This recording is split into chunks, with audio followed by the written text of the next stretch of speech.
መጋቢት 28 2018 ዓመተ ምህረት ተናስልኝ እንደምናመሻችሁ ኢትዮጵያ ቴሌቪዥን ነው ኢቲቪ 57 እንደቀጠለ ነው። ዋና ጉዳዮች ላስወራችሁ።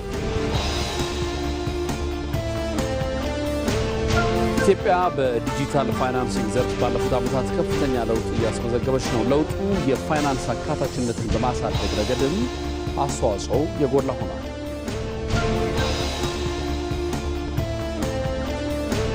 በዓለም አቀፍ ደረጃ የተከሰተውን የነዳጅ አቅርቦት መስተጓጎልና የዋጋ ንረት ለመቋቋም ኢትዮጵያ ምርቱን በድጎማ ከማቅረብ እስከ ኢነርጂ አማራጭ ሽግግር እርምጃዎችን እየወሰደች ትገኛለች።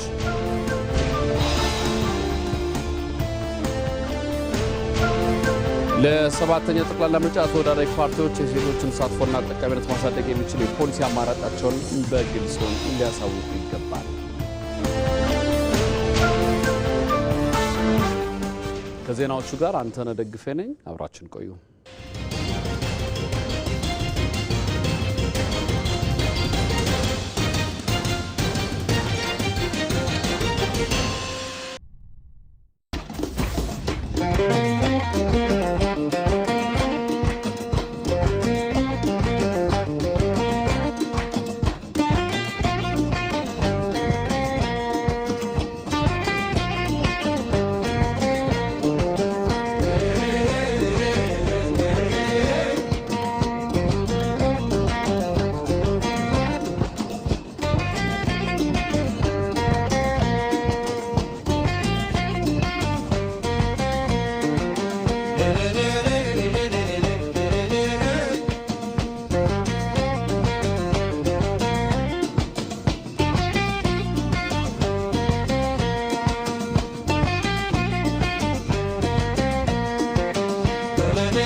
ኢትዮጵያ በዲጂታል ፋይናንሲንግ ዘርፍ ባለፉት ዓመታት ከፍተኛ ለውጥ እያስመዘገበች ነው። ለውጡ የፋይናንስ አካታችነትን በማሳደግ ረገድም አስተዋጽኦ የጎላ ሆኗል።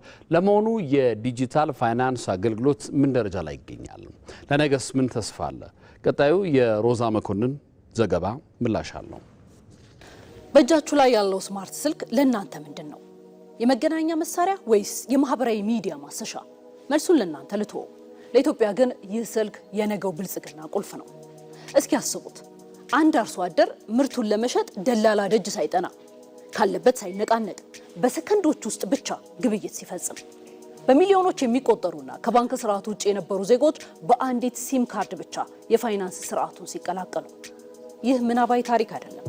ዛሬ በኢትዮጵያ ምድር እየታየ ያለ ሀቅ እንጂ። ዛሬ ላይ ቴክኖሎጂ የቅንጦት ጉዳይ መሆኑ አብቅቶለታል። ዛሬ ዲጂታላይዜሽን ማለት የሀገር ሉዓላዊነት፣ የኢኮኖሚ ህልውናና የብልጽግና መሰረት ማለት ነው። መንግስት ዲጂታል ኢትዮጵያ 2025ና 2030 ሲነድፍ ጠቅላይ ሚኒስትር አብይ አህመድም በመደመር እሳቤ ላይ ደጋግመው ሲያሳስቡ ግቡ አንድና አንድ ነው። የተበታተነውን ማሰባሰብ፣ ያልተገናኘውን ማስተሳሰር። ከመሰረተ ልማት ግንባታ አልፈን ወደ ላቀው የአስተውሎት ስርዓት ወይም ኢንተለጀንት ሲስተም እያደረግን ያለነው አስደናቂ ሽግግር ምን ይመስል ይሆን? ኢትዮጵያ በዲጂታል ሉዓላዊነት ረገድ በአፍሪካ የምትመራበት ጊዜ ደርሶ ይሆን? ቆይታችን ይህን ይመልሰዋል።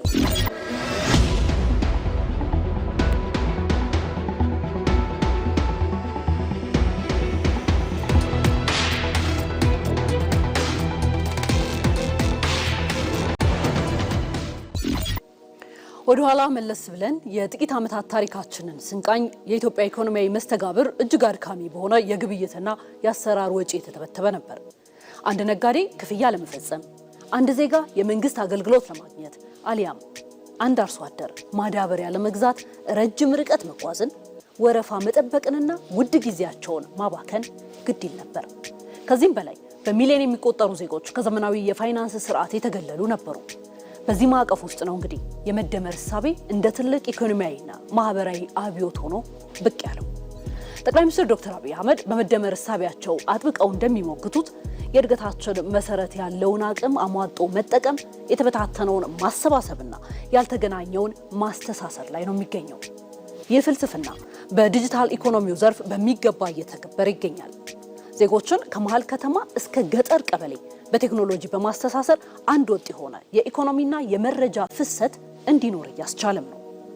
የዚህ የዲጂታል ሽግግር ሀገራዊ ፋይዳ ሲተነተን በዋናነት በሶስት ምሰሶዎች ላይ የቆመ መሆኑን እንረዳለን። አንደኛው የግብይት ወጪን ማቅለል። ዛሬ ላይ ዜጎች በያዙት የሞባይል ስልክ አማካኝነት የትም ቦታ ሆነው ግብይት መፈጸም ችለዋል። ይህ አሰራር በመሃል የሚገቡ ደላሎችን፣ የትራንስፖርት ወጪንና የጊዜ ብክነትን በማስቀረት የኢኮኖሚ እንቅስቃሴውን እጅግ ቀልጣፋ አድርጎታል። ሁለተኛውና ትልቁ ስኬት የፋይናንስ አካታችነት ነው። ባህላዊ የባንክ ስርዓት ሊደርስባቸው ያልቻለውን የህብረተሰብ ክፍሎች ቴክኖሎጂው በቀላሉ አግኝቷቸዋል።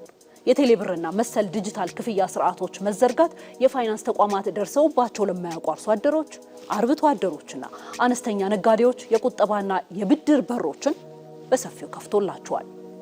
ይህ ማንንም ወደ ኋላ አለመተው የሚለውን የመደመርን እውነተኛ የኢኮኖሚ ፍትሃዊነት ያረጋገጠ ነው። ሶስተኛውን ልንገራችሁ። በአርቲፊሻል ኢንተለጀንስ ኤአይ የታገዘ ውሳኔ አሰጣጥ ነው። የዲጂታል ኢኮኖሚያችንን የመጨረሻ ግብ ገመድ መዘርጋት ብቻ አይደለም።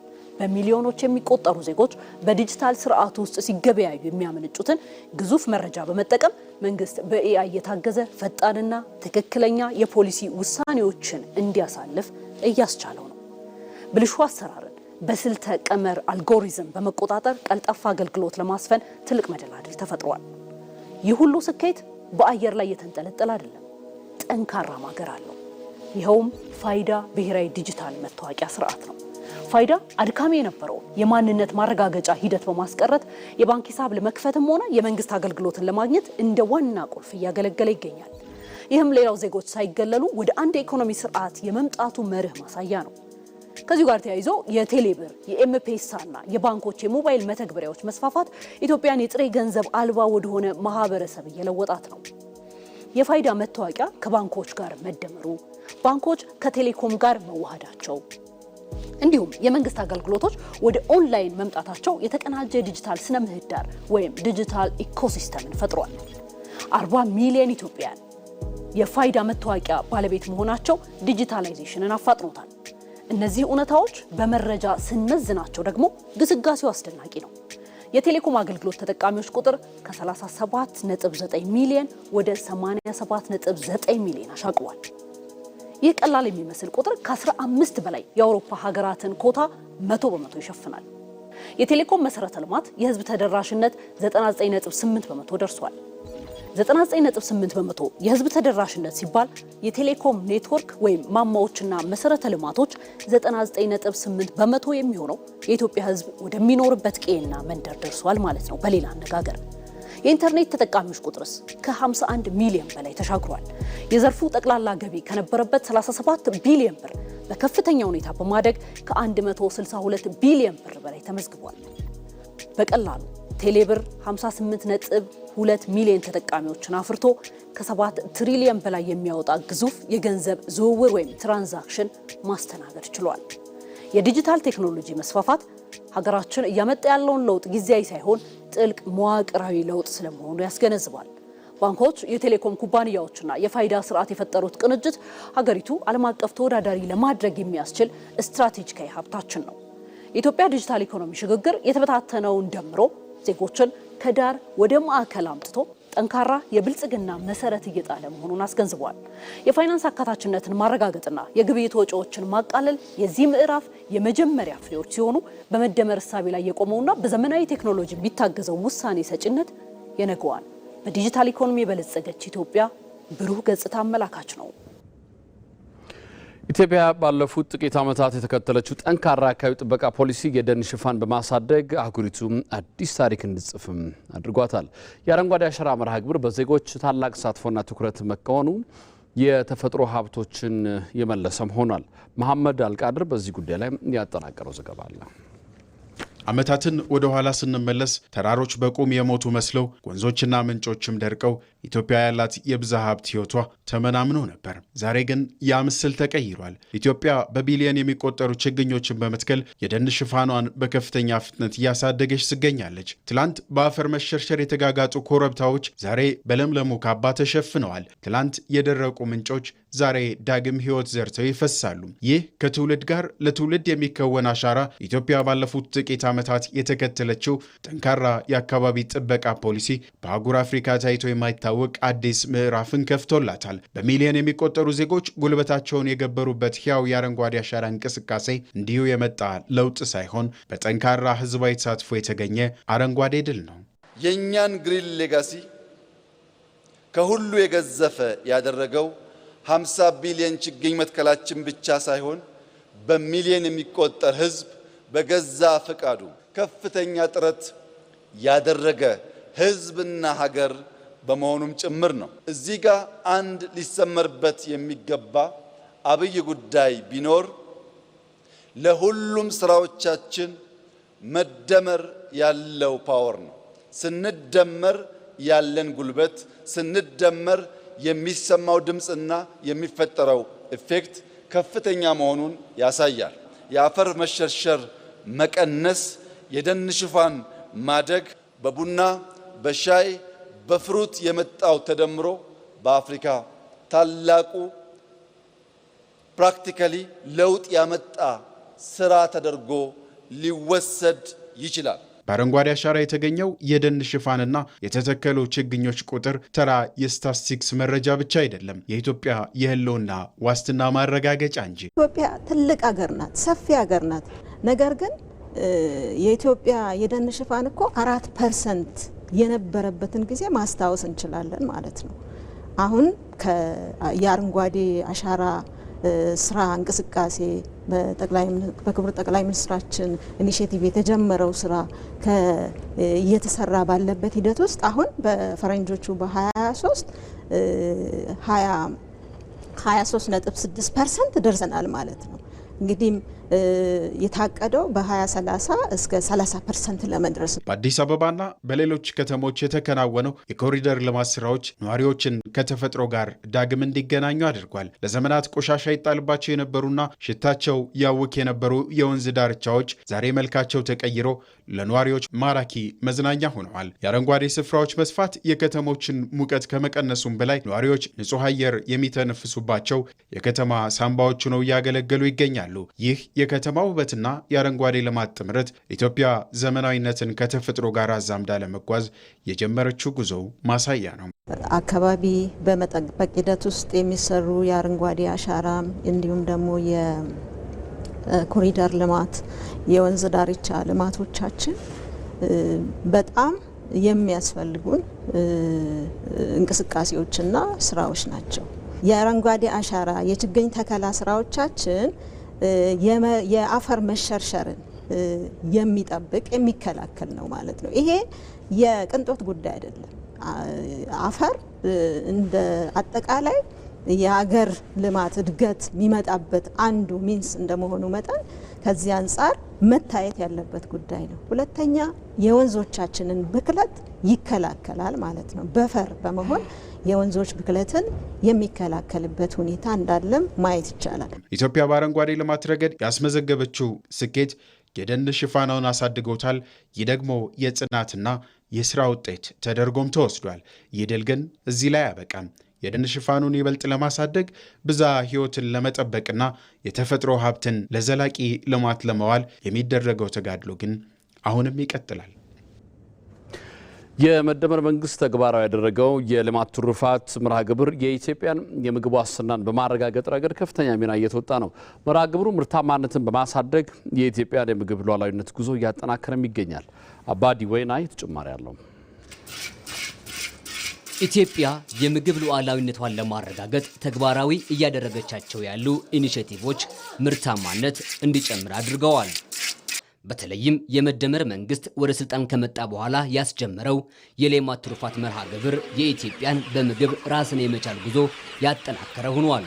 ከከተማ እስከ ገጠር ዜጎችን በማር በእንስሳትና በጓሮ አትክልት ተጠቃሚ ያደረገው ኢኒሼቲቭ የዋጋ ንረትን በማረጋጋት የዜጎችን የምግብ ፍላጎት በራስ አቅም በመሸፈን ረገድ የላቀ ሚና እየተወጣ ነው። ከዚህ በተጨማሪም በቤተሰብ ደረጃ የምግብ ዋስትናን በማረጋገጥ የተሟላ ስርዓተ ምግብ እንዲኖር እያስቻለ ነው። ሌማት ትሩፋት ኢኒሼቲቭ ሲጀመር ዋነኛ ዓላማው የነበረው ኢትዮጵያ ውስጥ ካለን ፖፑሌሽን ሳይዝ አንጻር መኖ ለማቀናበር ካለን አቅም አንጻር ሲመረት የነበረው የዶሮ ምርት በቂ አልነበረም። አንደኛ በጣም ትራዲሽናል በሆነ መንገድ ነው የምናመርተው። ከቁጥርም አንጻር ሲታይ ስንጀምር 25-26 ሚሊዮን ገደማ ጫጩት ነበር በአመት የሚመረተው። የኛ ፖፑሌሽን ደግሞ ከዛ 4 እጥፍ 5 እጥፍ ገደማ ነውና በቂ አልነበረም። የሌማት ትሩፋት ስንል በቂ መኖ ስላለን ቴክኖሎጂ ብንጠቀም ዶሮ በጣም በስፋት ብናመርት ለሀገር ውስጥ ገበያ ከሀገር ውጭ ላለው ገበያ አዋጭ ይሆናል የሚል እሳቤ ተይዞ ነው ስራው የተጀመረው። በሌማት እየመጣ ያለው ውጤት በጣም በጣም ይበል ይደግ ይስፋ የሚያስብል ነው። በሌማት ትሩፋት አማካኝነት ዜጎች በአነስተኛ ቦታ በጓሮ አትክልትና በእንስሳት ልማት በመሳተፍ ውጤታማ ሆነዋል። ይህም ከንጹህና ትኩስ ምርት ከማግኘት ባለፈ ከሚያገኙ ሽያጭ ኑሯቸውን መደገፍ ችለዋል። በፊት ያው አንዳንድ ነገሮችን ከውጭ ገዝተን ከምንጠቀመው አሁን በቤታችን ሲኖረን ወተት ንጹህ ወተትና ትኩስ ወተት ቤታችን ሰርተን እየተጠቀምን ነው። ቂቤ፣ አይብ ከቤታችን ማዘጋጀት እንችላለን በራሳችን። በፊት ከነበረው በብዙ በተሻለ አሁን ላይ እየተጠቀምን ነው። ከቤታችን ሲሆን ንጽህናው የተጠበቀ ትኩስ ጤናማ እየተጠቀምን ነው። ለአካባቢው ማህበረሰብ ለልጆች ለህፃናት እያቀረብን ነው። አንድ ግደር 2 ጥጆች 5 ላሞች አሉኝ።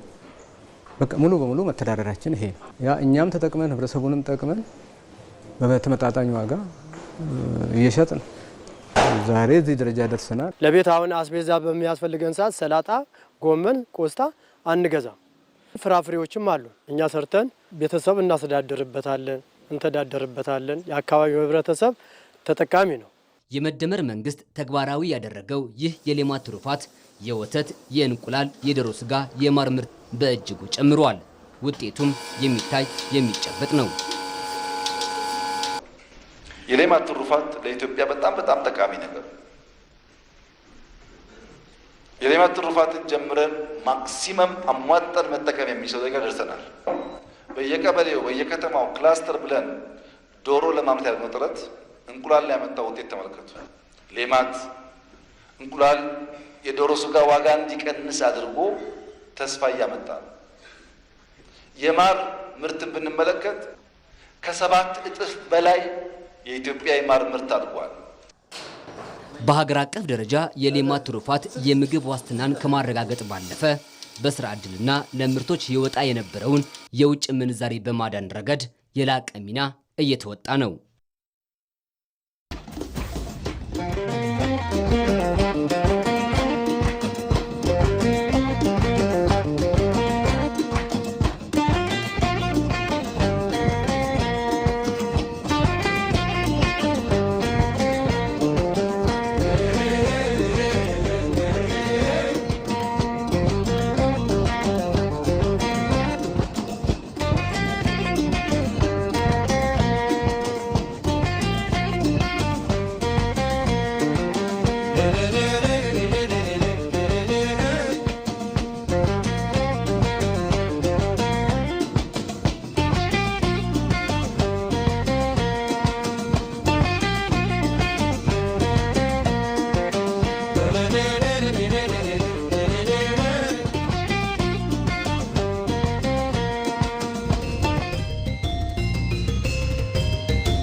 በዓለም አቀፍ ደረጃ የተከሰተው የነዳጅ አቅርቦት መስተጓጎልና የዋጋ ንረት ለመቋቋም ኢትዮጵያ ምርቱን በድጎማ ከማቅረብ እስከ ኢነርጂ አማራጭ ሽግግር እርምጃዎችን እየወሰደች ትገኛለች።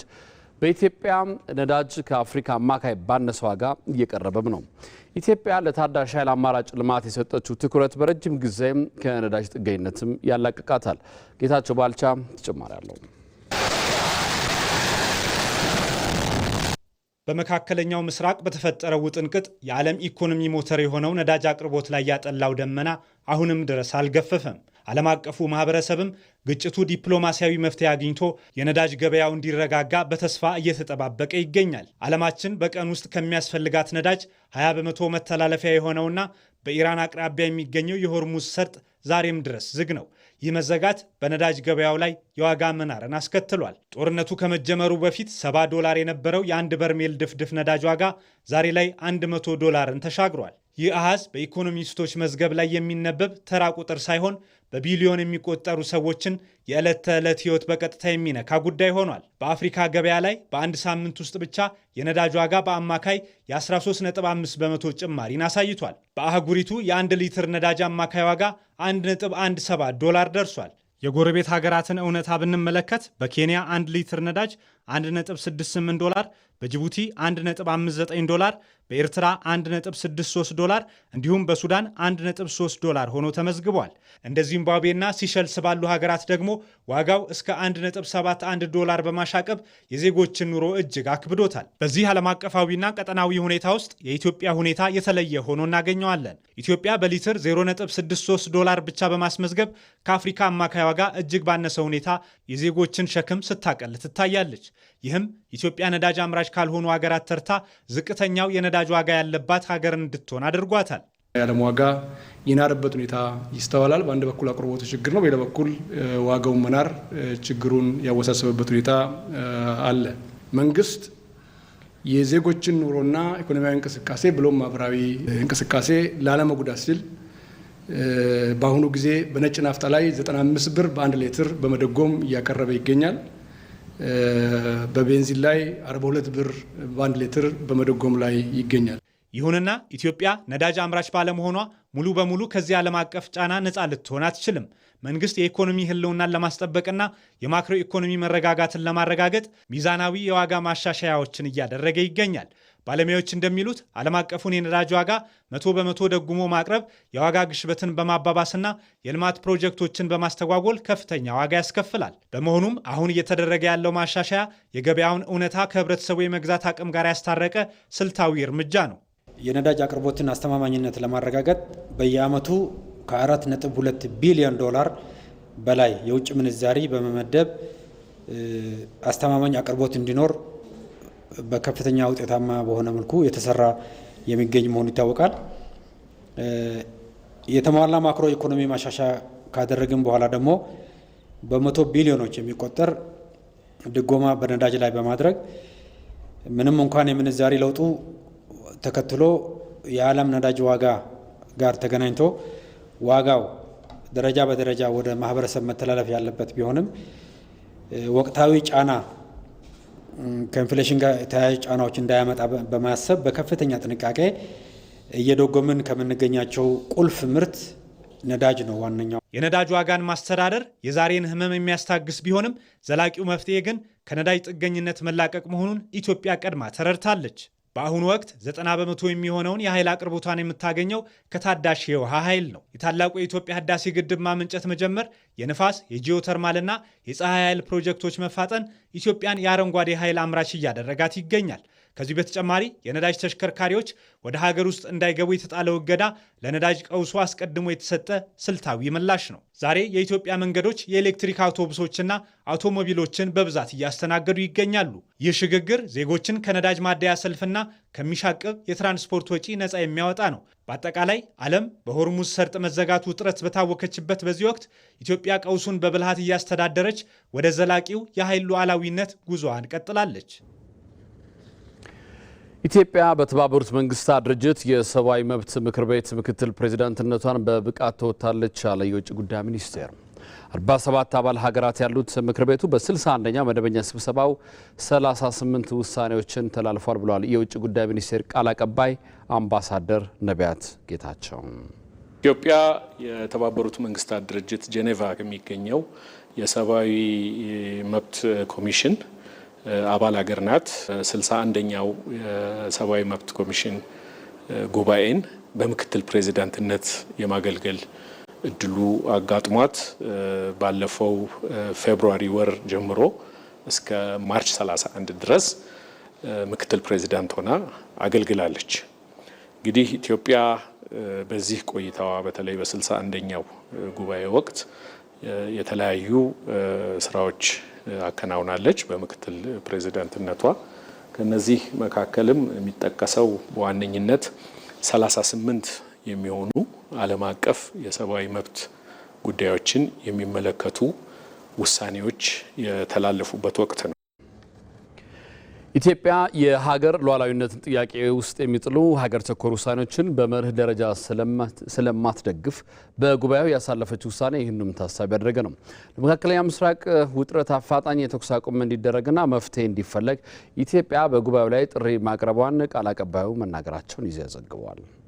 በዚህ ሰብአዊ መብት ኮሚሽን ጉባኤ ወቅት የወቅታዊ የሆነው የመካከለኛው ምስራቅ ውጥረት ጋር የተያያዘው ነው። ይህንንም አስመልክቶ ኢትዮጵያ በተለይ በባህረ ሰላጤው ላይ የተፈጠረው ጫና የሆርሙዝ ሰርጥ መዘጋት በኢኮኖሚዋ ላይ አጠቃላይ በአየር እንቅስቃሴ እና የሚያስከትለው ማህበራዊ ተጽዕኖ ከግምት በማስገባት ስጋቷን በዚህ ጉባኤ ወቅት አንጸባርቃለች። እንደ መፍትሄም እንዲህ ያለው ውጥረት ቶሎ ረግቦ መፍትሄ ወደሚያገኝበት ተኩስ አቁም ወደሚደረግበት ዓለም እንዲያመራ ጥሪዋን አሰምታለች።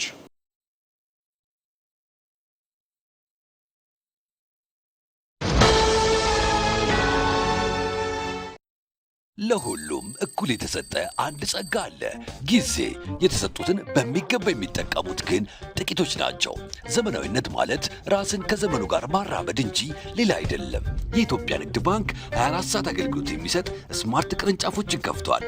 ይህን ወሳኝ የባንክ አገልግሎት ምዕራፍ ከሚያስተዋውቁት ከመጀመሪያዎቹ መሃል መሆኔ ደስታ ይሰጠኛል። ደንበኞች በስራ ሰዓት ስራቸው ላይ ቆይተው ረጋ ብለው 24 ሰዓት ወደሚሰሩት ስማርት ቅርንጫፎቻችን መጥተው ፈጣን አገልግሎት ሲያገኙ እርካታቸውን ፊታቸው ላይ ያለው። በአዲስ አበባ በቦሌ፣ በአብይ፣ በተፈራ ደግፌ፣ በኤርቱ ለቦ፣ በአራዳ ጊዮርጊስ እንዲሁም በመስቀል ስኩዌር ስማርት ቅርንጫፎቻችን ሂሳብ ከመክፈት ዓለም አቀፍና የሀገር ውስጥ የመገበያያ ካርዶችን አዘው በደቂቃ ውስጥ እስከ መቀበል ማንኛውንም የገንዘብ መጠን ገቢ ከማድረግ ቼክና የውጭ ሀገር ገንዘቦችን እስከ መበንዘር ማንኛውንም የባንክ አገልግሎት ራስዎን በቀላሉ በሚያስተናግዱባቸው ማሽኖች ወይንም እንደኔ በድምፅና በቪዲዮ በሚያግዙ የባንክ ሰራተኞች በኩል ያገኛሉ። በነገው የባንክ አሰራር ላይ ዛሬ ስለምናገለግሎት ደስ ይለናል። የኢትዮጵያ ንግድ ባንክ ሁሌም የሚተማመኑበት ባንክ።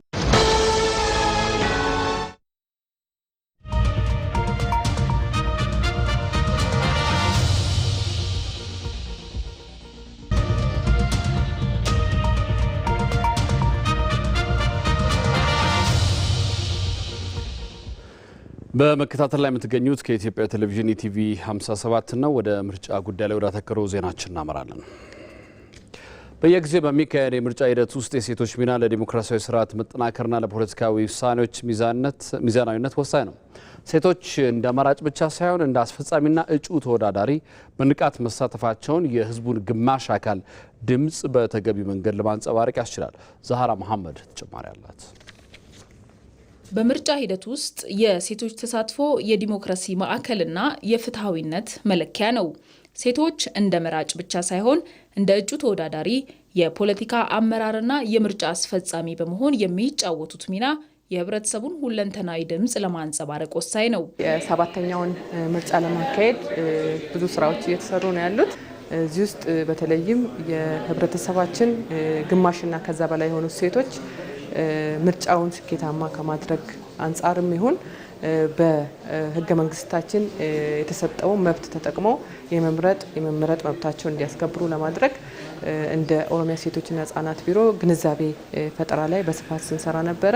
ዱበርቶተ ብዬ ከነ ከሰተ ፍለኔ ጋፈላሉ ኡርማነ ሳኔ ጉዳዳ ሴቶች ከቤት ማስተዳደር አንስቶ እስከ ሀገር ግንባታ ያላቸው ሚና ከፍተኛ ነው። በተለያዩ መስኮች እንደሚታየው ሴቶች በተሰማሩበት ሁሉ ውጤታማ ናቸው። ይህን አቅም በአግባቡ መጠቀምም ያስፈልጋል። የሴቶች በንቃት መሳተፍ የፖሊሲ ውሳኔዎች የቤተሰብንና የማህበረሰብን መሰረታዊ ፍላጎቶች ታሳቢ እንዲያደርጉ ከመርዳቱም በላይ ሰላማዊና አካታች የምርጫ ባህል እንዲዳብር ከፍተኛ አስተዋጽኦ ይኖረዋል። ከዚህም ባሻገር ለሴቶች ምቹ የፖለቲካ ምህዳር መፍጠርና ድምጻቸውን እንዲያሰሙ ማበረታታት ለሀገር ግንባታና ለዲሞክራሲያዊ ስርዓት መሰረት ነው። በዘንድሮ ምርጫ ቢያንስ በየደረጃው ያሉ ምክር ቤቶች ውስጥ 50% ሴቶች እንዲመጡ እየተሰራ ነው ያለው። ይህንን ለማሳካት ሁሉም የምርጫ ፖለቲካ ፓርቲዎች ማለት ነው ፖለቲካ ፓርቲዎች ወንዶችና ሴቶችን እኩል እጩ አድርጎ ማቅረብ ይኖርባቸዋል። ይህንን ሲደረግ እንዳሰብነው ወይ እንዳቀድነው 50% ሴቶችን በየደረጃው ምክር ቤት ውስጥ ማሳተፍ እንችላለን። ዱበርቲን ቆፋሽ ሴቶች በዴሞክራሲ ግንባታ ውስጥ ድርሻ አላቸው ስንል ብቻቸውን የሚያመጡት ውጤት የለም። በትምህርት ዓለምም ሆነ በስራ ሂደት አስፈላጊው የአቅም ግንባታ ድጋፍ ሊደረግላቸው ይገባል። መንግስትም ሆነ ተቋማት ምቹ ምህዳር መፍጠር አለባቸው። ብዙ ሴቶች እድል በማጣታቸው ለሀገር ከሚያበረክቱት አስተዋጽኦ ወደ ኋላ ሊቀሩ ይችላሉ። የሴቶች በዲሞክራሲ ግንባታ ውስጥ ያላቸው ሚና የአንድ ወገን የሰብአዊ መብት ጥያቄ ብቻ ሳይሆን የሀገርን ህልውናና የስርዓቱን ጤናማነት የሚያረጋግጥ የህልውና ጉዳይ ነው። በመሆኑም ሴቶች በነፃነት የሚሳተፉበትና ድምጻቸው የሚከበርበት ስርዓት ሲገነባ እውነተኛውን የዲሞክራሲ ቅርጽ ይይዛል። ለሰባተኛው ጠቅላላ ምርጫ ተወዳዳሪ ፓርቲዎች የሴቶችን ተሳትፎና ተጠቃሚነት ማሳደግ የሚችል የፖሊሲ አማራጫቸውን በግልጽ ሊያሳውቁ ይገባል። የኮምቦልቻ ከተማ ሴቶች መብትና ጥቅሞቻቸውን ለማስከበር በምርጫው ንቁ ተሳትፎ ለማድረግ የምርጫ ካርድ እየወሰዱ ነው። ራይል ፍሬው አስተያየቶቹን አሰባስባለች። ሴቶች በሰባተኛው የሀገራዊ ምርጫ ከፍተኛ ሚና አላቸው ለምርጫው ማለት ነው። በቤት ውስጥ ቀስቀሳ እንዲሁም በአካባቢያቸው በማህበረሰቡ የምርጫ ካርዳቸው እንዲወስዱና በግንቦት 24 በሚመረጠው የሰባተኛው ዙር የምርጫው እንዲሳተፉ ከፍተኛ ለውጥ እንደሚመጣና እነሱ ወስደውም እንዲመጡ ሁላችንም የሴቶች ጥረት መኖር እንዳለበት አውቃለሁ። ምርጫ የራሷን ሴት ይሆነኛል የምትለውን ፓርቲ በቃ በሴቶች ላይ ሊሰራለኝ ይችላል የምትለውን ስለዚህ ምርጫ ለሴቶች በጣም ከፍተኛ ነገር ነው። ያንን የመምረጥ እድሏን የምታገኝበት መንገድ ነው ብዬ ነው የማምነው ማለት ነው። ምርጫ ላይ መሳተፍ ይኖርብናል። ሌላ ማህበረሰብን ደግሞ ግንዛቤ መፍጠር መቀስቀስ፣ ሴቶችን ደግሞ እንደዚህ አለ ኑ ተነሱ፣ ምረጡ፣ መብታችሁን አስከብሩ እያን ግንዛቤ መፍጠር አለብንና ተጠቃሚ እንሆናለን። ሴቶች ተጠቃሚነታቸውን የሚያረጋግጡበትና ህዝብ መንግስታቸውን የሚመርጡበት ሁኔታ ይፈጠራል ብዬ ያምናለሁ። የሚወክለንን መርጠን እኛ ሴቶች ተጠቃሚ የምንሆንበትና መሪ መሆን የምንችልበትን መንገድ እንዲመቻችልን የበኩላችንን የራሳችንን ግዴታ ተወጥተን መምረጥ እንዳለብንና እና ደግሞ ለሚመጣው ነገሮች ተጠቃሚ መሆን እንዳለብን። ሴት ትችላለች፣ መምራት ትችላለች፣ ማስተዳደር ትችላለች። የምርጫ ሂደቱ ላይ ሚናዋ ከፍተኛ መሆን መቻል አለበት። ይሷ መምከር አለባት። ምርጫ ካርድ ማውጣት አለባት። ይሆነኛል በካርድ ማውጣቱን ብቻ አይደለም የምርጫው ዕለት ደግሞ ሄዳም ይሆነኛል የምትለውን የፓርቲ አካል መምረጥ መቻል። ሴት ሆና እቤት በምርጫ ሰዓት መዋል የለባትም። የራሳችንን ካርድ ቫልዩ አለው፣ ካርድ ለመያዝ ቫልዩ አለውና ሁሉም ሴት ካርድ ይዞ ወደ ምርጫ ጣቢያ ሄዶ ተመዝግቦ ምርጫ እንዲመርጥ መልእክት አስተላልፋለሁ።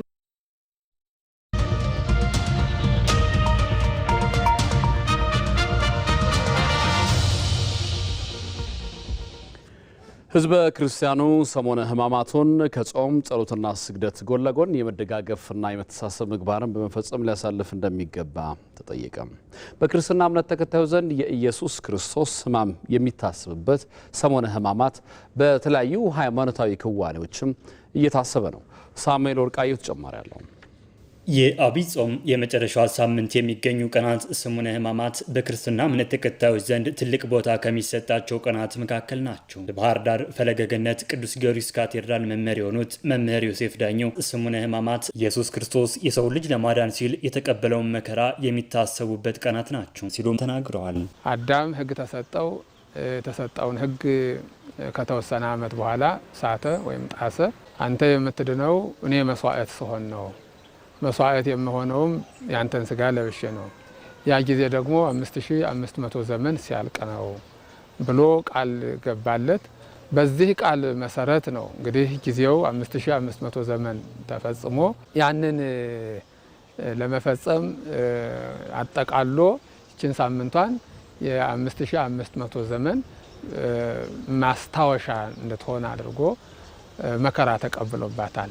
ምእመኑም በሰሙነ ሕማማት ኢየሱስ ክርስቶስ የተቀበለውን መከራ በማሰብ በጾም በጸሎትና ስግደት ያሳልፉታል። የክርስቶስን መከራ እያሰበ ሰው ለእኔ ስትል አንተ ምንም መከራ ሳይኖርብህ ኃጢአትም ሳይኖርብህ በፈጠርኸው ፍጥረት ተይዘ ለፈጠርኸው ፍጥረት ስትል መከራ ተቀብለሃል። አንተ አትከብርም ማለት ክቡር ነህ በባህርህ፣ እኛ ግን ብንጾም ከአንተ ክብር እናገኛለን ብሎ ምእመኑ ይጾማል በካህናቱ አማካኝነት። የእምነቱ ተከታዮች ሳምንቱን ከስግደትና ጸሎት በተጨማሪም የተቸገሩትን በመርዳትና መልካም ተግባራትን በማከናወን ሊያሳልፉ እንደሚገባም መምህር ዮሴፍ አጽንኦት ሰጥተዋል። ጾም፣ ጸሎት፣ ስግደት፣ ምጽዋት፣ አቅም የሌላቸውን መርዳት፣ በጎ ሰው መሆን የነፍስ ምግብ ይባላል። ስጋ ምግብ እንደሚያስፈልገው ሁሉ ያለ ምግብ መቆም እንደማይችል ሁሉ ሕይወት ሊያጣ እንደሚችለው ሁሉ ነፍስም ያለ ምግብ አትኖርም። ከምግቡ አንዱ በጎ መሆን ነው፣ በጎ ሰው መሆን ነው። ከበጎነት አንዱ አቅም የሌላቸውን መርዳት ነው። አቅም የሌለው ሰው በተለያየ መንገድ ነው። በጉልበት አቅም የሌለው አለ፣ በጉልበት ማገዝ ጉልበት ያለው። በእውቀት አቅም የሌለው ሰው አለ፣ በእውቀቱ መርዳት። በገንዘብ አቅም የሌላቸው ሰዎች አሉ፣ በገንዘባቸው መርዳት። ይሄ በጎነት ወይም በጎ ሰው ያሰኛል። በሰሙነ ሕማማት በሚገኙ እያንዳንዱ ዕለታት ኢየሱስ ክርስቶስ የተለያዩ ተግባራትን እንዳከናወነም ይታመናል። ዕለታቱ የራሳቸው ስያሜም ተሰጥቷቸዋል። ኢትዮጵያ መጋቢት 30ና ሚያዝያ 1 2018 ዓ.ም ለምታስተናግደው 16ኛው የአፍሪካ አደጋ ስጋት አቅም አህጉራዊ ጉባኤ ለማካሄድ ዝግጅቷን አጠናቃለች። የኢትዮጵያ አደጋ ስጋት ስራ አመራር ኮሚሽን ኮሚሽነር አምባሳደር ዶክተር ሽፈራው ተክለማርያም ጉባኤውን አስመልክተው በሰጡት መግለጫ ጉባኤው አፍሪካዊ አጋርነት፣ አንድነትና አፍሪካዊ ሉዓላዊነት የሚስተጋባበት ጉባኤ ነው። አምባሳደሩ እንደገለጹት ኢትዮጵያ የምግብ ሉዓላዊነትን፣ የሰብአዊ ድጋፍ ሉዓላዊነትን ለማረጋገጥና ለአየር ንብረት ለውጥ የማይበገር አረንጓዴ ኢኮኖሚ ግንባታ እንዲሁም የአረንጓዴ አሻራ ተሞክሮቿን ታጋራለች። ጉባኤው አፍሪካውያን በአፍሪካ አቅም አደጋን የመከላከልና ምላሽ የመስጠት ዘላቂ ፋይናንስን ለማጠናከር የሚያስችል መሆኑን ኮሚሽነር አምባሳደር ዶክተር ሽፈራው ተክለማርያም አብራርተዋል። በጉባኤው 39 የህብረቱ አባል ሀገራት የሚሳተፉ ሲሆን ከውይይቱ ባለፈ የኮሪደርና የወንዝ ዳርቻ ልማትን ጨምሮ መሰል ስፍራዎችም ይጎበኛሉ። በአፍሪካ አደጋ ስጋት አቅም የምስራቅና ደቡባዊ አፍሪካ የመንግስት አገልግሎት ኃላፊ ኮፊ ኮኒን የአፍሪካ አደጋ ስጋት አቅም የአፍሪካ ህብረት ልዩ ኤጀንሲ ሲሆን ተልእኮውም የአፍሪካ ህብረት አባል ሀገራት አህጉሪቱን የሚጎዱ አደጋዎችን ለመከላከልና የሚያደርጉትን ምላሽ እንዲያጠናክሩ ለመደገፍ የተቋቋመ መሆኑን ዛሬ በሰጠው ጋዜጣዊ መግለጫ ላይ አስረድተዋል።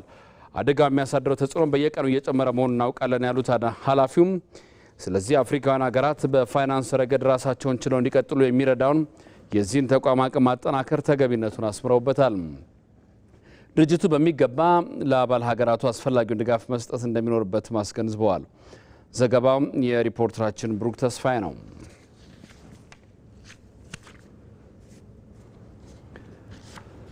በመጨረሻም ስፖርት። በጣሊያን ሴሪያ ኮም ነጥብ ሲጥል አትላንታ አሸንፏል። በ31ኛ ሳምንት ዛሬ ቀን ላይ በተደረገ ጨዋታ ኮሞ ኪዮዴንዝ ጋር 0-0 ተለያይተዋል። አስደናቂ ውድድር ዘመን እያሳለፈ የሚገኘው ኮሞ ከ5 ተከታታይ ድል በኋላ ነጥብ የጣለ ሲሆን በ58 ነጥብ አራተኛ ደረጃ ላይ ተቀምጧል። በሴስክ ፋብሪጋዝ የሚመራው ኮሞ ነጥቡን ወደ 60 የሚያሳድግበትን አጋጣሚ ሳይጠቀምበት ቀርቷል። ቀን ላይ በተደረገ ሌላ ጨዋታ ሊቼን የገጠመው አትላንታ ከሜዳ ውጪ 3-0 ድል አድርጓል። በሳምንቱ ተጠባቂ ጨዋታ ምሽት 3 ሰዓት ከ45 ሰዓት ናፖሊ ከኤስ ሚላን የሚያደርጉት ጨዋታ ይጠበቃል። ከሊጉ መሪ ኢንተር ሚላን በ9 ነጥብ ርቆ እየተከተለ የሚገኘው ኤስ ሚላን ልዩነቱን ለማጥበብ ከሜዳ ውጭ በሚደረጉ ጨዋታ ከባድ ፈተና ይጠብቀዋል። ከኢትዮጵያ ቴሌቪዥን ኢቲቪ 57 አብቅቷል። ስለተከታተላችሁ እናመሰግናለን። አንተነህ ደግፌ ነኝ። ሰላም ደሩ።